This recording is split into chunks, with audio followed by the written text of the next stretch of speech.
नमस्कार विद्यार्थी मित्रांनो, द युनिक अकॅडमी मध्ये आपलं स्वागत आहे. गेले 3 आठवडे आपण कंटेम्पररी इश्यू, ज्याला आपण करंट अफेअर्स म्हणतो, समकालीन महत्वपूर्ण विषय म्हणतो, या अनुषंगाने आपण लेक्चर घेतोय. हे लेक्चर आपण मेन्सच्या पर्स्पेक्टिव्हनं उत्तर लेखनाच्या अनुषंगाने घेतोय. त्यातलंच पुढचं लेक्चर आता आपण घेतोय. त्यातला आत्ता जो टॉपिक आपण बघणार आहे तो म्हणजे राज्याचा राजकोषीय आरोग्य निर्देशांक, ज्याला आपण इंग्लिशमध्ये म्हणतो फिस्कल हेल्थ इंडेक्स. फिस्कल म्हणलं त्याला राजकोषीय देखील म्हणू शकतो आणि वित्तीय हा शब्द देखील आपण या ठिकाणी वापरू शकतो. फिस्कलला आपण वित्तीय हा शब्द देखील वापरतो. आता न्यूज काय, तर न्यूज काय कारण नीती आयोगानं काहीतरी अहवाल जाहीर केलाय. कसला अहवाल जाहीर केलाय तर आरोग्य कुणाचं, राज्यांचं. कसलं तर आर्थिक आरोग्य नक्की कसं आहे, त्यालाच आपण राजकोषीय आरोग्य म्हणतो, ते कसं आहे या अनुषंगानं काहीतरी निर्देशांक जाहीर केलेला आहे. मग या निर्देशांकांमध्ये काही राज्यांनी चांगला परफॉर्मन्स केलाय, काही राज्यांनी कमी परफॉर्मन्स केलाय. ज्या राज्यांनी जास्त परफॉर्मन्स केलाय ती नावं कोणती आहेत ती आपण बघितली पाहिजेत, आणि ज्या राज्यांनी कमी परफॉर्मन्स केलाय त्या राज्यांनी कोणत्या उपाययोजना केल्या पाहिजेत. ही झाली पहिली बाब.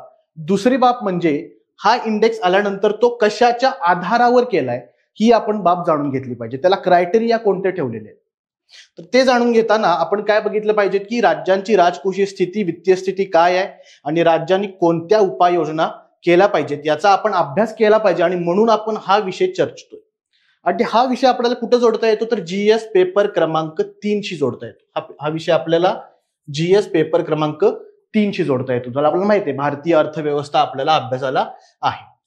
ठीक आहे, आता हा आरोग्य निर्देशांक जाहीर केलेला आहे, मात्र त्याचे काही क्रायटेरिया जाहीर केलेत. त्याचं एक म्हणजे राजकोषीय किंवा वित्तीय दक्षता, ज्याला आपण इंग्लिशमध्ये म्हणतो फिस्कल प्रुडन्स. म्हणजे तुम्ही खर्च करताना काळजीपूर्वक खर्च करताय का, की उगाच भरमसाठ खर्च करताय किंवा कोणत्या बाबींवर करताय, या गोष्टी या ठिकाणी नीती आयोगानं या एका क्रायटेरियामध्ये पाहिलेल्या आहेत. दुसरी गोष्ट, तुम्ही जेव्हा कर्ज उभारता तेव्हा ती कर्ज फेडण्याची क्षमता तुमची आहे का, की तुम्ही कर्ज फेडत नाही, की ते कर्ज तसंच वाढत जातं, पायलप होत जातं. हा दुसरा निर्देशांक घेतला. तिसरा निर्देशांक या ठिकाणी बघितलाय महसूल निर्माण करण्याची राज्यांची क्षमता. म्हणजे तुम्ही कर्ज उभारताय, ठीक आहे, कर्ज उभारल्यानंतर तुम्हाला फेडता आलं पाहिजे.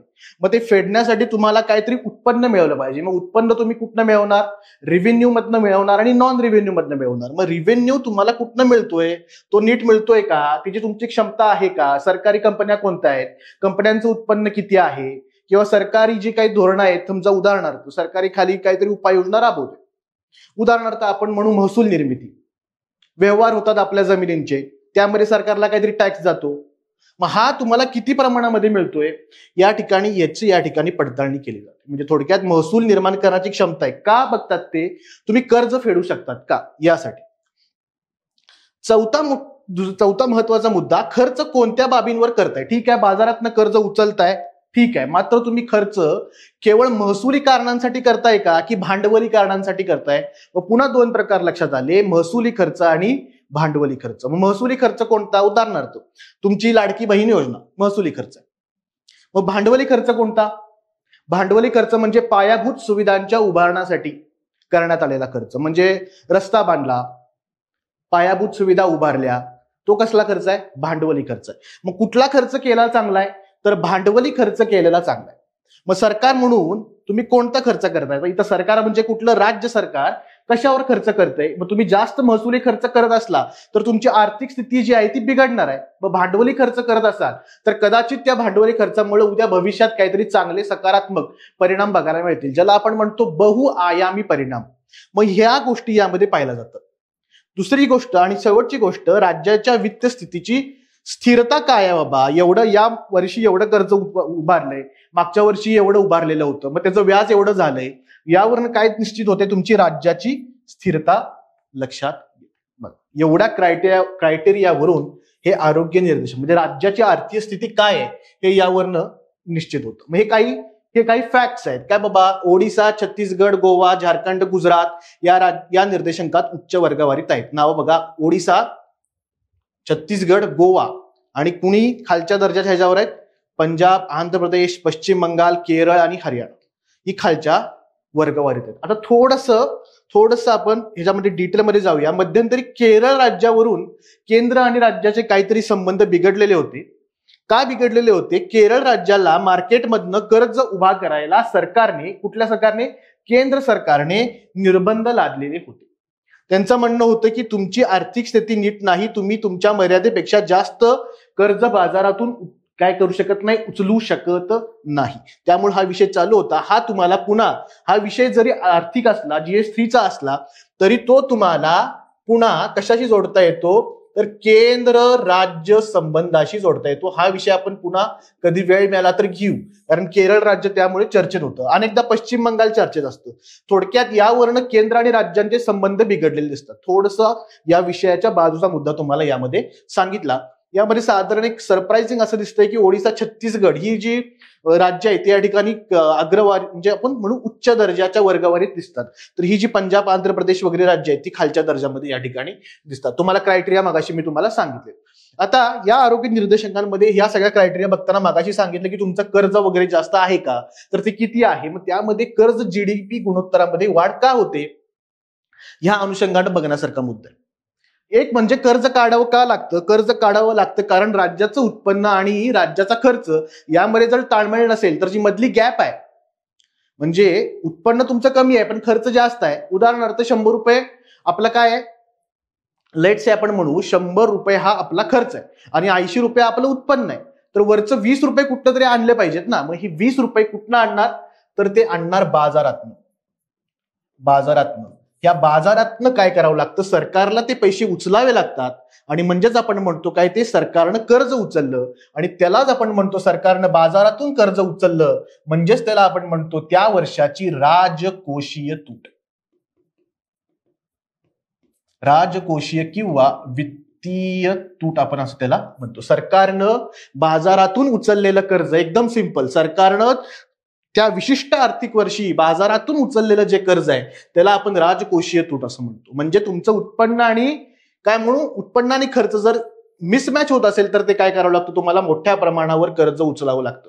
आता तुम्ही मागच्या वर्षी कर्ज उचललं म्हणजे त्या कर्जाचं काहीतरी व्याज येणार आणि ते कर्जाचं व्याज पायलप होत जाणार. मग अनेकदा काय दिसतं, ते वर्षानुवर्ष तुम्ही कर्ज घेत राहिल्यामुळे व्याज मध्ये काय होते, वाढ होते. आणि त्यामुळे काय होतं, भविष्यातील, आता समजा मागच्या वर्षी मी कर्ज उचललंय, मला या वर्षी त्याचं व्याज भरावं लागणार आहे, ह्याच्या पुढच्या वर्षी भरावं लागणार आहे. त्यामुळे मला त्यासाठी काहीतरी आधीच रक्कम काय करावी लागेल, पुढच्या अर्थसंकल्पामध्ये नमूद करावी लागेल. मग त्यामुळे मला उत्पादक कार्यांसाठी, भांडवली कारणांसाठी, पायाभूत सुविधांच्या विकासासाठी खर्च करायला जो पैसा आहे तो कमी पडेल. आणि म्हणून इथं काय म्हणलंय की भविष्यात अनेक वर्षात इतर उत्पादक कार्यांवर त्यामुळं खर्च करता येत नाही. मला रस्ता बांधायचा आहे, माझ्याकडे पैसे नाहीत. मला पायाभूत सुविधा उभारायची आहेत, माझ्याकडे पैसे नाहीत. मग म्हणून तुम्हाला काय करावं लागतं, उत्पादक कार्यांवर, म्हणजेच थोडक्यात त्याला म्हणू शकतो भांडवली कार्यावर खर्च आपल्याला करायला मर्यादा येतात. कारण आपल्याला काय करावं लागतं, हे व्याज आधीचे काय करावं लागतं, त्याचा परतावा, व्याज आहे ते व्याज आधी भरायला लागणार आहे मागच्या वर्षीचा कर्जाचं. त्यामुळे ही या ठिकाणी आपण म्हणू शकतो की भांडवली खर्चात त्या ठिकाणी घट होते. आणखीन महत्वाचं, राज्य आणि राज्यांतर्गत लोकानुरंजनवादी योजना, नवीन शब्द दिसतोय, लोकानुरंजनवाद. त्याला आपण म्हणतो लोकानुनय, त्याला आपण इंग्लिशमध्ये म्हणतो पॉप्युलिझम. या योजना चालू केल्यामुळं काय होतंय, राज्यांच्या महसुली खर्चामध्ये वाढ होते. मागाशी तुम्हाला सांगितलं महाराष्ट्रातली योजना लाडकी बहीण योजना, महसुली काय खर्च आहे, हा महसुली खर्च आहे. इतर आणखीन कोणत्या योजना आहेत राज्यांच्या, त्यामध्ये काय होतं, राज्याला खर्च करावा लागतो. आता हा खर्च करावा का करू नये हा वेगळ्या चर्चेचा विषय, मात्र हा काही ठिकाणी तर करावा लागतो. जसे समजा वल्नरेबल सेक्शन्स आहेत, SC आहे, ST आहे, वुमेन आहेत, आपले LGBTQ कम्युनिटी आहे, बालके आहेत, यांच्यासाठी कल्याणकारक काय आपल्याला खर्च करावा लागतो. मात्र तो किती करायचा हा या ठिकाणी काय धोरणात्मक निर्णय आहे. कारण जास्त तुम्ही त्यावर खर्च करायला गेला तर तुम्हाला भांडवली खर्चामध्ये काय होते, मग ती घट होत जाते. आणि म्हणून लोकानुरंजनवादी योजना तुम्ही केल्यामुळे तुम्हाला काय दिसतं, ह्याच्यावरचा खर्च वाढतो मात्र भांडवली खर्च कमी होतो. दुसरी गोष्ट, राज्यांना महसूल निर्मितीमध्येच काय होतात, उभारणीवर काय तर अपयश येतं.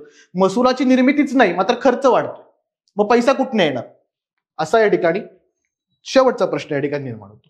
म्हणजे तुम्हाला कळलं, कन्सेप्ट आपण या ठिकाणी बघितली, राजकोषीय वित्तीय तूट, बाजारातून उचललेलं कर्ज, त्या व्याजामुळे होणारे काय परिणाम आहेत ते आपण बघितलं. पॉप्युलिझम म्हणजे काय बघितलं, महसूल निर्मिती का गरजेचं बघितलं, उत्पन्न आणि खर्च यातली तफावत म्हणजे काय आपण बघितलं, त्यातनं राजकोषीय तुटी ही संकल्पना बघितली.